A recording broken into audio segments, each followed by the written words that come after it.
Madam Speaker, the United States is facing an inflation and debt crisis not seen in over 40 years. West Virginians have seen the value of their savings erode before their very eyes because of reckless tax and spend policies. We know who's responsible for the current inflation crisis, but what in our country's history has allowed us to get to this point? The answer can actually be traced back to 1971, when President Nixon took the United States off the gold standard. The gold standard means tying the dollar directly to the value of gold. Under the gold standard, any American would be able to trade their dollars for a fixed amount of gold. By linking the dollar to the value of gold, the money supply could only be increased if the supply of gold increases. This connection protects the purchasing power of your dollars. That is why I introduced legislation to return the United States to the gold standards. Had we been on the gold standard or some other fixed standard, we'd not be in the inflation crisis we're in today. I look forward to working with the Republican majority to make sure this issue gets attention. Thank you, and I yield back.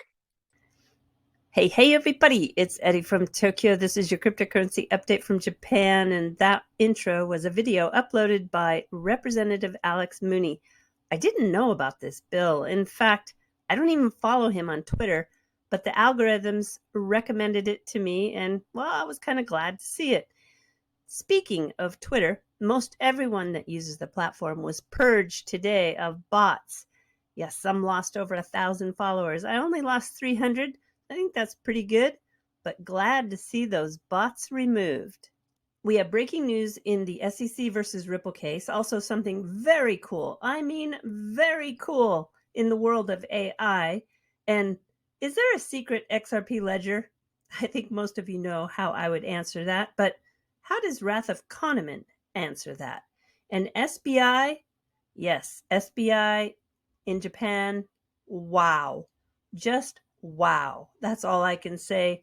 Wait till you see what Mr. Yoshitaka Kitao is up to.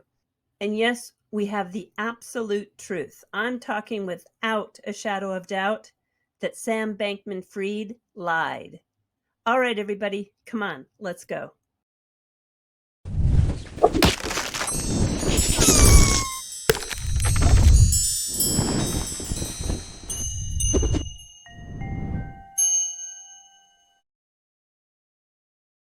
Yeah, so it sounds to me like between futures and spot, where those were commingled, right?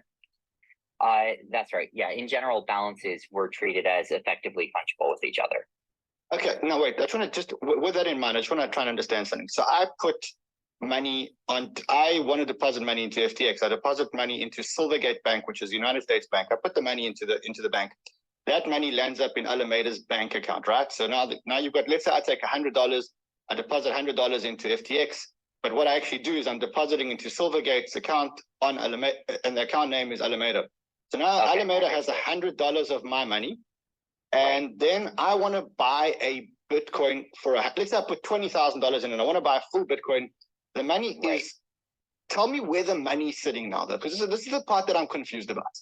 Yeah, I'm not surprised you're confused because it's confusing, and it confused me, and there were a lot of poor decisions made there. You heard it with your own ears. That was Sam Bankman-Fried on a Twitter space hosted by Mario Nafal. And he says that Alameda and FTX were co-mingling funds after he's been telling people they were not. Nothing he has said is believable. Moving right along, are the secret XRP ledgers real? And do they have a different XRP price? If you think that's a possibility, you are misunderstanding how the XRP ledger works. Wrath of Kahneman put together a 12-tweet thread which explains it clearly. To connect to the XRP ledger network, you must submit to validators with their XRP history to validate the transaction. Even the sidechains have to get past the federating nodes that act like gatekeepers for the ledger. You can't make a new XRP with a different price and move it to the main ledger. So no, there aren't any secret XRP ledgers with different prices of XRP. So why do people believe in nonsense instead of facts? I asked the OpenAI. This is a tool that everybody's going crazy with in the last 24 hours. It's a project that started back in 2015. There's a lot of very famous people, including Elon Musk, that have put money into this project. It is the most amazing tool you've ever seen. So when I asked this question, it gave me the answer that people may believe in nonsense instead of facts for a variety of reasons. In some cases, people may not have access to accurate information or may not be able to distinguish between credible sources and misinformation. Additionally, people may be likely to believe in information that aligns with their existing beliefs or biases, even if it is not supported by evidence. In other cases, people may be drawn to sensational or extraordinary claims, even if they are not based in reality. I spent a very long time yesterday playing with this OpenAI, and it is chat.openai.com. Let's ask it a question and watch how fast it'll answer. I don't know if it will give me the answer to this. It doesn't like to make predictions, but let's see. Let's word it in this way. How long will the dollar remain as the world's reserve currency? Let's see if it'll answer that. Wow, thinking a long time. That was a long thought. It is difficult to predict how long the US dollar will remain the world's reserve currency. The dollar has been the dominant global currency for decades, and it is likely to continue to play a central role in the global economy in the coming years. However, the rise of other economies and the increasing use of digital currencies could potentially challenge the dollar's position in the future. Very interesting. When I was doing research for tonight's video, I found this, and it's just there's so many wows happening in the space. A new breed of financial services is coming. The Monetary Authority of Singapore has granted 2 licenses to a company called Metacomp, and it's really enabling a huge leap or transition. The traditional cross-border payment license and the digital crypto token service license is going to create a new breed of financial service platforms. Keep your eye on this. And let me show you something else that is happening in Singapore. This development, which is launching in early 2023, is called Asia Next. It's a joint venture between SBI and Six Digital, often called SDX. They're going to operate a trusted and regulated platform for institutional investors in Asia and globally, offering institutional-grade products with the same strong principles of governance, risk, and compliance, together with innovation in financial markets. Now, hang on. This is where it is just mind-blowing. Listen to the lineup of products. This is going to be on one platform. They're going to offer fixed income, private markets, private equity, private debt, hedge funds, calendar futures, perpetual swaps, which, by the way, they tested with XRP about 1.5 years ago, options, tokenized collectibles, real estate, precious metals, ESG and carbon credits, asset custody, NFTs, staking, crypto trading, and other structured products, probably an array of STOs and other financial instruments. Currently, you can find many of the job listings in Singapore are based on full stack engineer positions that need to have skills using Hyperledger Fabric. So I am assuming that's what they're going to use, along with EVM smart contracts.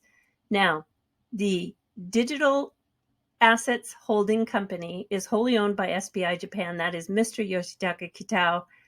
It is going to be a monster. It was on the 21st of last month that I wrote this article for the December issue in the Lighthouse, which is put out by Genfinity. And it was compliant blockchain and RegTech in Asia. There is such a movement towards regulated, compliant platforms in Asia to offer these financial services. And I'm just taken aback by the speed at which this is happening.